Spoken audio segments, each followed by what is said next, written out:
Assalamualaikum warahmatullahi wabarakatuh.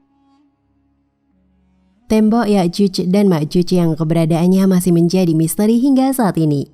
Pencarian tembok Ya'juj dan Ma'juj bahkan masih menjadi perdebatan dalam ilmu sains, setara dengan pencarian harta karun kerajaan Sulaiman yang dilakukan Yahudi.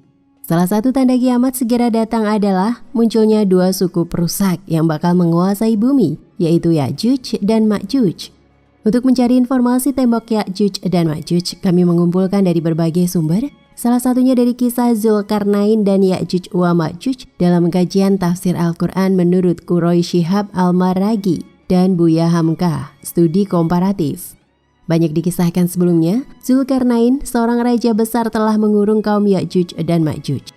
Kedua suku itu dikurung di sebuah lembah di antara dua gunung tinggi, As-Saddain, dengan cara membangun tembok penghalang terbuat dari besi dan tembaga seperti dituliskan dalam Al-Quran Surat Al-Kahfi ayat 93 hingga 97. Cerita itu juga sesuai dengan hadis Quran Surat Al-Anbiya ayat 96, hingga apabila dibukakan tembok Ya'juj dan Ma'juj, mereka turun dengan cepat dari seluruh tempat yang tinggi. Mereka merupakan manusia keturunan Nabi Adam alaihissalam, namun mempunyai ciri khas yang membedakan dengan manusia lain.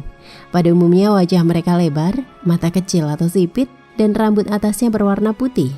Apa yang ditulis dalam Al-Quran dalam sebuah buku yang telah diterjemahkan ke dalam bahasa Indonesia dengan judul Mengungkap Misteri Perjalanan Zulkarnain ke Cina, munculnya Ya'juj dan Ma'juj di Asia. Buku ini diterbitkan pada Maret 2007 lalu.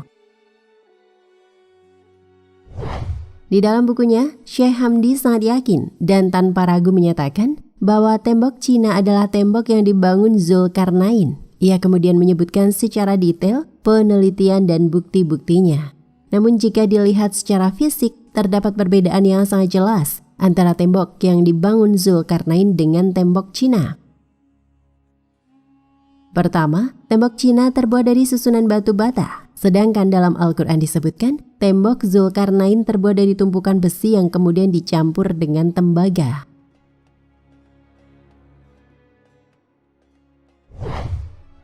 Ekspedisi pencarian dinding Ya'juj Ma'juj. Setelah bermimpi tembok yang dibangun Zulkarnain untuk menahan Ya'juj dan Ma'juj terbuka, Khalifah dinasti Abbasiyah akhirnya membentuk ekspedisi untuk melakukan pengecekan kebenaran mimpi tersebut. Dalam sebuah manuskrip Arab catatan Ibnu Khurraddabi dengan redaksi sebagai berikut, Salam Al-Tarjuman memberitahu saya Ibnu Khurraddabi, ketika Al-Wasik Billah melihat dalam mimpinya bahwa tembok yang dibangun Zulkarnain untuk memisahkan kita dengan Ya'juj dan Ma'juj telah terbuka. Dia mencari seseorang yang bisa dia kirim ke tempat itu di mana tembok berdiri untuk mencari informasi tentang itu. Untuk tugas pentingnya mencari tembok Zulkarnain, Khalifah Al-Wasik, tulis Al-Idrisi, membekali Salam dengan 5.000 dinar, 10.000 dirham sebagai uang darah, dan 50 pemuda berbadan kuat. Khalifah juga memberikan kepada pemuda yang menemani Salam masing-masing 1.000 dirham dan biaya hidup selama setahun. Selain itu, Khalifah juga memerintahkan agar semua anggota rombongan menyesuaikan cara berpakaiannya dengan pakaian penduduk kawasan yang hendak didatangi, seperti menambahkan kulit dan bulu binatang pada pakaian dan sepatu. Khalifah juga memberikan 200 ekor keledai untuk membawa perlengkapan dan air. Rombongan Salam berangkat dari Samara menuju Tiflis, celah sempit pegunungan yang membentang antara Laut Kaspia dan Laut Hitam. Dari sana rombongan memasuki Khazaria sebelum melanjutkan perjalanan menuju lokasi tembok. Salam menemukan tembok tersebut berada di kawasan bernama Igu. Di sana Salam mendapati tembok tersebut telah retak. Dia sempat mencungkil bagian tembok yang retak tersebut dengan pisau, mengambil sebagian serpihannya untuk diperlihatkan kepada Khalifah Al-Wasik. Total waktu perjalanan itu menurut catatan Al-Idrisi berlangsung selama 28 bulan. Perjalanan mencari tembok memakan waktu 16 bulan, sedangkan perjalanan kembali memakan waktu 12 bulan. Salam tiba kembali di Samara dan melaporkan temuannya kepada Khalifah Al-Wasik. Tak lama setelah ekspedisi tersebut, Al-Wasik wafat dalam usia muda, yaitu 32 tahun.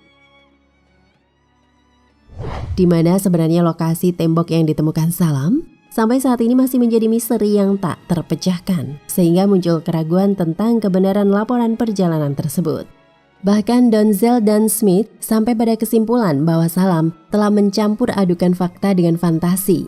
Namun ada satu hal yang menarik, deskripsi tembok Zulkarnain yang ditemukan Salam memiliki kemiripan dengan yang tertulis dalam Al-Quran Surat Al-Kahfi. Masih ada dua hal menarik lain dalam laporan Salam, bahwa orang-orang yang berada di sekitar tembok yang berseberangan dengan Ya'juj dan Ma'juj telah memeluk Islam. Bahkan pada tembok Zulkarnain tersebut dituliskan ayat ke-98 surat Al-Kahfi yang berbunyi, "Ketika janji Tuhanku datang, dia akan menjadikan hancur luluh, dan janji Tuhanku adalah benar." Isyarat tentang telah terjadinya sesuatu pada tembok yang dibangun Zulkarnain telah disampaikan Nabi 2 abad sebelumnya. Sebuah riwayat melalui Ummu Habibah dari Zainab binti Jahis, istri Nabi, menyebutkan, pada suatu malam Nabi keluar rumah lalu bersabda, "Sungguh celaka orang Arab akibat suatu bencana yang telah dekat datangnya. Hari ini terbuka tembok atau dinding Ya'juj dan Ma'juj sebesar ini." Lalu sambil meletakkan ujung jari telunjuk beliau ke ujung ibu jari. Hadis riwayat Bukhari dan Muslim.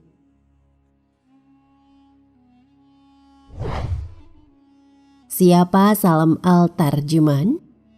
Salam Al-Tarjuman adalah orang yang diutus Khalifah Al-Wasik, Khalifah ke-9 dinasti Abbasiyah, yang memerintah Baghdad pada tahun 842 hingga 847 Masehi untuk mencari tembok Zulkarnain. Adapun Ibnu Khuradabi adalah salah seorang yang mencatat kata-kata yang didiktekan Salam yang berisi catatan perjalanan, perintah Khalifah, dan laporan Salam kepada Khalifah. Catatan Ibnu Khuradabi tersebut dibukukan dalam judul Kitab Al-Masalik wa Al-Mamalik yang diterjemahkan ke dalam bahasa Inggris dengan judul Book of Roots and Kingdom. Dalam Gog and Magog in Early Syriac and Islamic Sources, Salam Guest for Alexander's Wall, Emery van Donsel dan Andrea Smith menulis, umumnya orang mengira Salam sebagai orang Arab, tetapi Donsel dan Smith mengatakan tidak tertutup kemungkinan Salam adalah seorang Khazariah. Al-Tarjuman gelarnya bermakna sang penerjemah. Salam konon menguasai sekitar 30 bahasa. Karena dia orang Khazariah, ekspedisi yang dipimpinnya sudah memasuki Khazaria dan wilayah lain di bawah kekuasaan Khazariah. Bahkan Donsel dan Smith pun menduga Salam merupakan seorang Yahudi yang memungkinkan aksesnya lebih leluasa di wilayah Khazaria. Soal nama Salam yang diduga Yahudi, Donsel dan Smith menganalogikan nama Salam dengan nama suami Zainab binti Al-Harits. Suami istri ini adalah Yahudi yang hidup di zaman Nabi. Zainab menjadi terkenal karena dialah yang pernah mencoba meracun Nabi lewat masakan kambing. Tapi ini hanya perkiraan Donsel dan Smith. Wallahu a'lam bishawab. Nah, pemirsa Ensiklopedia Al-Fatih, sampai di sini perjumpaan kita kali ini. Semoga menginspirasi.